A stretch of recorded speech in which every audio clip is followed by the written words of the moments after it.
Shalom sahabat, jiwa-jiwa yang dikasihi Yesus. Selamat malam dan selamat berjumpa dalam renungan malam Rema. Malam ini kita akan merenungkan sesuatu yang sering kali kita baca, namun ternyata terdapat makna yang sangat luar biasa bagi hidup kita. Bukan hanya saat dalam masa penantian akan Sang Juru Selamat dunia, tetapi juga dalam segala aspek dan musim kehidupan. Mari siapkan hati untuk ada dalam perenungan. Mari berdoa. Bapa yang penuh kasih, malam ini kembali kami datang kepadamu, bersyukur untuk kasih setiamu yang tiada habisnya. Bapa, bukalah mata rohani kami untuk melihat kebesaran-Mu yang luar biasa itu, yang sanggup melindungi segala aspek dan musim hidup kami. Tolonglah kami oleh Roh Kudus, agar kami mampu memahami dan melakukan kehendak-Mu, sehingga kami senantiasa menyenangkan-Mu melalui sisa hidup kami ini. Dalam nama Yesus Kristus kami berdoa. Amin. Bagian ayat firman Tuhan yang menjadi ayat perenungan dalam renungan malam saat ini terbaca dari kitab Yesaya 9 ayat 5 yang tertulis, "Sebab seorang anak telah lahir untuk kita, seorang putera telah diberikan untuk kita. Lambang pemerintahan ada di atas bahunya, dan namanya disebutkan orang, Penasihat Ajaib, Allah yang perkasa, Bapa yang kekal, Raja Damai." Demikianlah firman Tuhan. Sahabat Rema, ada ayat-ayat tertentu dalam Alkitab yang bukan sekedar ayat. Ayat itu seperti cahaya yang menerangi ruangan paling gelap dalam hati dan hidup kita, dan Yesaya 9 ayat 5 adalah salah satunya. Ayat ini tidak hanya berbicara tentang kelahiran Yesus, tetapi tentang siapa Dia bagi kita, tentang bagaimana identitasnya yang dapat langsung menyentuh luka terdalam, menyentuh kekhawatiran yang disimpan sendiri atau kelelahan yang tidak ditunjukkan, juga pertanyaan-pertanyaan hidup yang dibisikkan dalam doa. Yesaya menubuatkan ayat ini kurang lebih 600 tahun sebelum Yesus lahir, dengan tujuan agar Tuhan ingin dunia tahu jauh-jauh hari bahwa Dia datang bukan sekedar untuk lahir, tapi Dia datang dengan membawa nama-nama yang akan menjawab setiap kebutuhan jiwa manusia. Dan 4 gelar itulah yang menjadi inti renungan kita saat ini, yakni Penasihat Ajaib, Allah yang perkasa, Bapa yang kekal, dan Raja Damai. Ini bukan hanya sebutan, tetapi ini adalah sifat Tuhan Yesus yang aktif bekerja di hidup kita setiap hari, mulai dari hal yang paling sederhana sampai kepada yang terdalam. Mari bersama kita lihat satu persatu. Yang pertama, Penasihat Ajaib. Ada masanya dalam hidup manusia termasuk kita, ketika pilihan terasa membingungkan. Bukan karena tidak ada jalan, tetapi karena terlalu banyak jalan dan semuanya tampak samar. Ada juga masa ketika kita tidak punya siapapun untuk bertanya, bahkan orang-orang di sekitar kita rasanya tidak ada satupun yang benar-benar mengerti apa yang kita rasakan. Untuk itulah Yesaya memulai dengan nama Penasihat Ajaib. Dalam bahasa Ibrani, ajaib berarti melebihi pengetahuan manusia, di luar nalar, dan tidak dapat dijelaskan dengan logika. Yesus bukan penasihat yang memberi teori, juga bukan guru yang memberi solusi instan, tetapi Dia adalah penasihat yang masuk sampai ke titik terdalam dari pikiran dan jiwa manusia. Dia tahu mengapa kita terluka, apa yang membuat kita takut. Dia tahu kemana kita harus melangkah dan jalan mana yang harus kita tinggalkan. Kadang satu firman saja cukup untuk membuat kita duduk diam, menangis, lalu merasa beban menjadi jauh lebih ringan. Penasihat ajaib tidak selalu menjawab dengan suara keras, karena seringkali Dia menjawab dengan kedamaian yang tiba-tiba muncul, kekuatan yang tidak disadari, atau keyakinan lembut dalam hati yang berkata, "Tenang, Tuhan ada." Jadi, jika kita menghadapi sesuatu yang membuat kita bingung, Yesaya 9 ayat 5 mengingatkan bahwa kita tidak berjalan sendirian karena kita punya penasihat ajaib, Yesus Kristus. Yang kedua, Allah yang perkasa. Ada hari-hari ketika kita kuat, tetapi ada juga hari-hari ketika kita sadar bahwa kita hanyalah manusia yang mudah terluka, mudah lelah, mudah ketakutan, dan mudah goyah.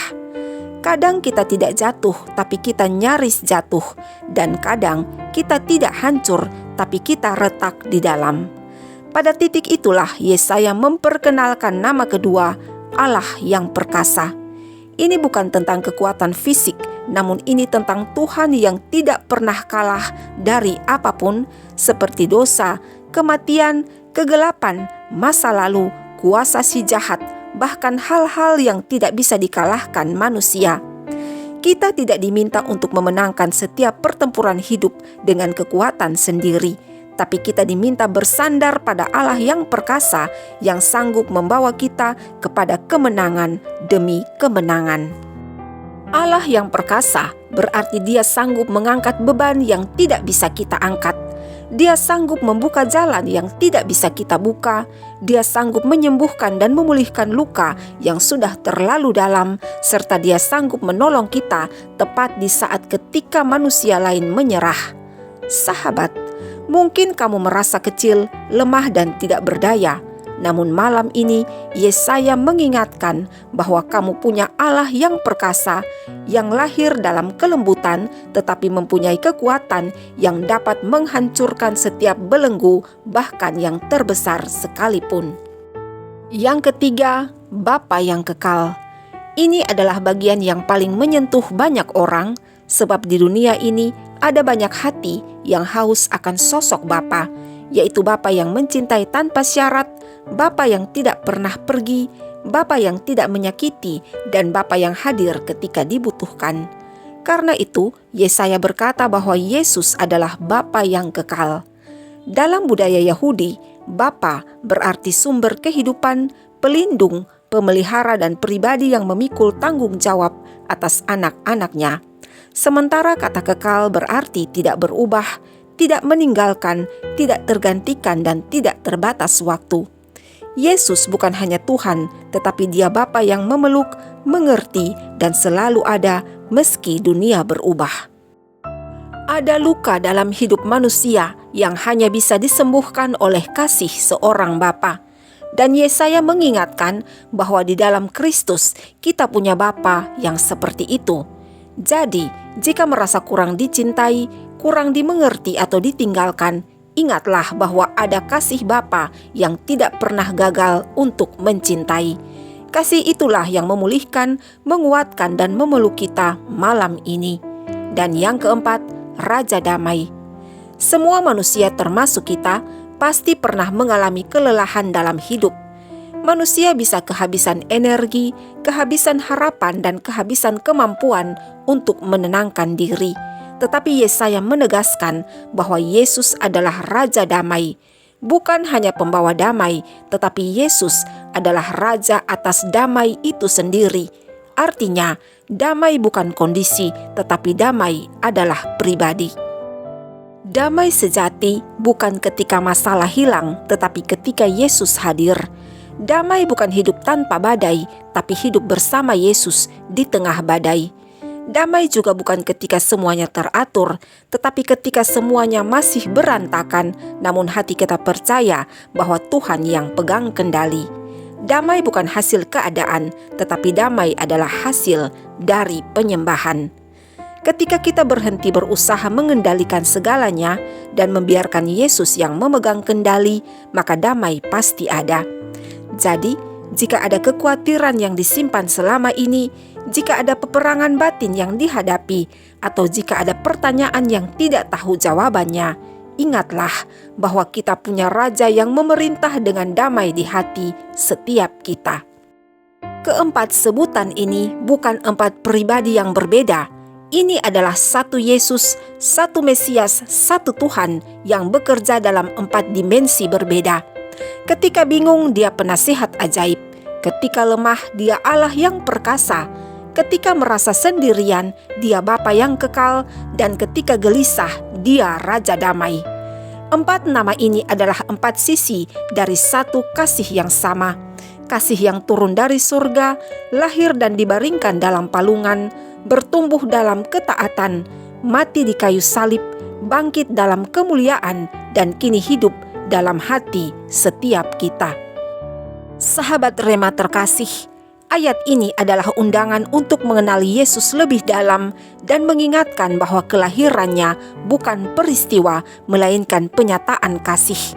Kasih yang tidak hanya datang tetapi tinggal, kasih yang tidak hanya menolong tetapi menyembuhkan, serta kasih yang tidak hanya menyapa tetapi memeluk. Dan maksud inti dari Yesaya 9 ayat 5 adalah Allah sendiri turun dari sorga untuk kita, karena kita begitu berharga bagi Dia.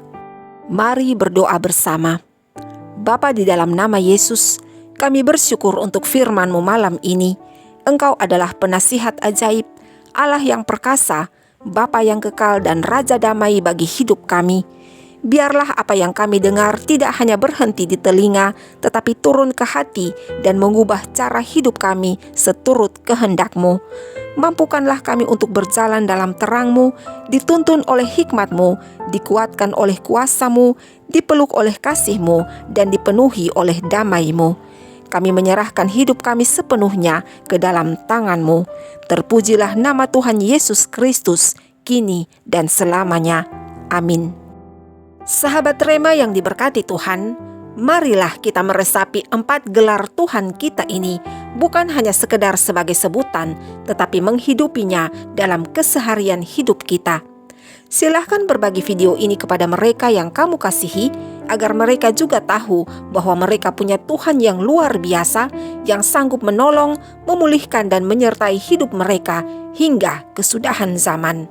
Sampai jumpa pada video renungan malam selanjutnya.